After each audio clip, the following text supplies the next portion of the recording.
News Tamil Nadu நேயர்களுக்கு வணக்கம். Srikanth sir வணக்கம். இப்போ பார்த்தீங்கன்னா ரொம்ப நாள் பார்த்தீங்கன்னா இப்போ ரீசெண்டாக பார்த்தீங்கன்னா பாஜக வந்து ஒரு நரேட்டிவ் செட் பண்ணிட்டு இருக்காங்க. பாஜக செட் பண்ணுறாங்களா இல்லை அவங்கள பேஸ் பண்ணி மற்ற மீடியா செட் பண்ணுறாங்களா அப்படிங்கிறது தெரியல. பட் என்டிஏவோட டிவிக்கு வந்து அலைன்ஸ் பண்ணணும் அப்படின்னு சொல்லி ஒரு நரேட்டிவ் போயிட்டு இருக்கு. இந்த மாதிரி ஒரு அலைன்ஸ் இப்போ வந்து அவர் பண்ணாருன்னா அது அவருக்கு லாபமா நட்டமா? இது ஒண்ணு. இதுல யாருக்கு லாபம், யாருக்கு இது வந்து இந்த அலைன்ஸ் வந்து சப்போஸ் இன்கேஸ் வருதா வரலங்கிறது இன்னும் தெரியல நமக்கு. பட் வந்தால் என்ன இது பலன், வரலன்னா என்ன பலன், அதை பத்தி நம்ம என்ன இல்ல இப்போ சமீப காலமாவே பாத்தீங்கன்னா தாவேக்கா தான் ஒரு சென்டர் பாயிண்டா இருக்கு இந்த 2026 எலெக்ஷன். அவங்கள சுத்தி தான் அவங்க பேசுறாங்களோ இல்லையோ, அவங்க விஜய் பேசுறாரோ இல்லையோ, அவங்கள சுத்தி ஒரு பேசு பொருளாவே அது இருந்துட்டு இருக்கு. இப்போ விஜய் அவர்களை பொறுத்த வரையில தாவேக்கா வந்து அவங்களோட நிலைப்பாட்டை ரொம்ப தெளிவாவே அவங்க அனௌன்ஸ் பண்ணியிருக்காங்க. நமக்குள்ள பேக் எண்ட்ல என்ன நடக்குதோ அது நமக்கு வேண்டாம். பட் அவங்களோட அபிஷியல் அனௌன்ஸ்மெண்ட்ங்கிறது தாவேக்கா தலைமையில ஆட்சி அமைப்போம், முடிந்தா நாங்கள் 234 தொகுதியிலையும் நாங்களே வேட்பாளர் நிறுத்துவோம்னு சொல்லி அவங்க வேட்பாளர் நேர்காணலே முடிச்சுட்டு இருக்காங்க. இதுக்கு இடையில என்னன்னா, இப்போ பாஜக அதிமுகவை பொறுத்த அளவுக்கு அவங்க என்ன நினைக்கிறாங்க, இன்னும் குறிப்பா சொன்னா பிஜேபி என்ன நினைக்கிறாங்கன்னா, திமுக வந்து அவங்களோட கூட்டணியை ரொம்ப வலிமைப்படுத்திக்கிட்டே இருக்காங்க. அந்த கட்சிகளுக்கு வந்து ஓட்டு இருக்கா இல்லையா அப்படிங்கும் போது ஒரு ப்ரொஜெக்ஷன் இருக்குல்ல, வந்து ஒரு பெரிய அப்படி ஒரு பெரிய பலத்தோட வர்றாங்க அப்படிங்கிற ஒரு நெரேட்டிவ் அவங்க ஃபார்ம் பண்ணி காமிக்கிறாங்க. அப்ப பிஜேபி என்ன நினைக்கிறாங்கன்னா, இப்ப இவங்களை பண்ணணும் அப்படின்னா இன்னைக்கு அவங்க பல சர்வே எடுத்திருக்காங்க. ஏன்னா கவர்மெண்ட் கையில இருக்கு, அவங்களோட இன்டெலிஜென்ஸ் மூலமா எல்லாமே பண்ணிருப்பாங்க. அப்போ ஒரு தாவேக்காவுக்குன்னு ஒரு வேல்யூ அவங்களுக்கு தெரிஞ்சிருக்கும். அப்ப அதை என்ன நினைக்கிறாங்கன்னா, அப்போ தாவேக்கா ஒரு வலிமையா இன்னைக்கு புதுசா வந்து ஒரு எக்ஸ்பெக்டேஷன் கிரியேட் பண்ணிருக்கிற ஒரு கட்சி நம்ம கூட இருந்தா டிஎம்கே ஈஸியா வந்து இது பண்ணிடலாம் அப்படின்னு ஒரு நினைச்சுதான் அவங்க பல கட்ட முயற்சி. விஜய் அவர்கள் என்னென்ன ப்ராப்ளம் இருக்கோ அதை எல்லாத்தையுமே அவங்க கையில் எடுத்து இன்டைரக்டா அவரை வந்து ட்ரை பண்றாங்கிறது முற்றிலும் உண்மைதான், அதுல இது இல்லை.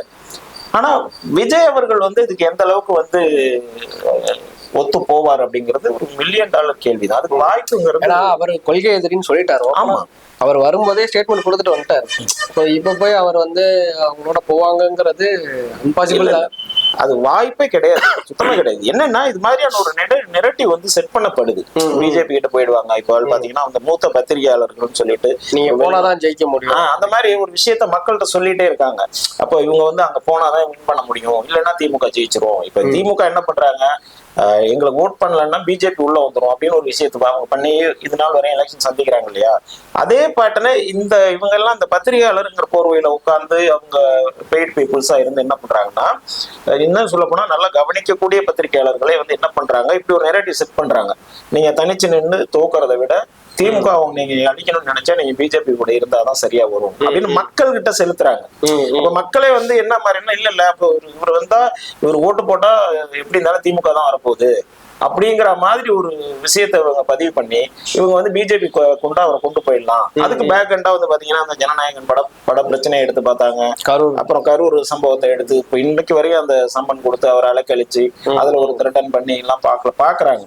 பட் இது வந்து வீண் முயற்சி தான். அவங்க கிளியர் கட்டா அவங்களோட பொசிஷன் சொல்லிட்டாங்க. ஏன்னா நீங்க நல்லா யோசிச்சு பாருங்க, லாஜிக்கா ஒரு பட்டிங்ல இருக்கிற ஒரு கட்சி தன்னுடைய எதிரி, கொள்கை எதிரி பிஜேபி, அரசியல் எதிரி திமுகன்னு சொல்லி களமாடிட்டு இருக்கிறவங்க உடனே அந்த எலெக்ஷனை சந்திக்கிறதுக்கு ஆரம்பிக்கிறதுக்கு முன்னாடியே திடீர்னு நிலைப்பாடை மாத்தினா அந்த கட்சி எப்படி அது தற்கொலைக்கு சமமான ஒரு விஷயம். இது விஜய் அவர்களுக்கு தெரியாது கிடையாது. பட் வெளியில வந்து ஒரு விஷயத்த அவங்க ட்ரை பண்றாங்க. இது எலெக்ஷன் கடைசி டைம் வரையும் செலக்ட் பண்ணுவாங்க, அது சொல்லிக்கிட்டே இருப்பாங்க.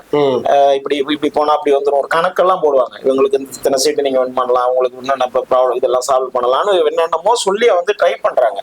But not impossible. அது அவங்க தாவேக்காவை பொறுத்த அளவுக்கு எனக்கு தெரிந்து அவர்கள் வந்து யாருமே வரலன்னா கூட அவங்க தனித்து களமாட ரெடி ஆயிட்டாங்க. அதனால இந்த பிஜேபி கூட்டணி அவங்க வந்து சிபிஐ சம்மன் அனுப்புறது மத்த மாதிரி விஷயங்கள்லாம் ஃபைனல் ஆயுதமா பவன் கல்யாணம் வச்சு ட்ரை பண்றாங்க. அவர் ஒரு பேட்டர்ன் செட் பண்ணதுனால இது கரெக்டான ரூட்டா இருக்கும் உங்களுக்கு.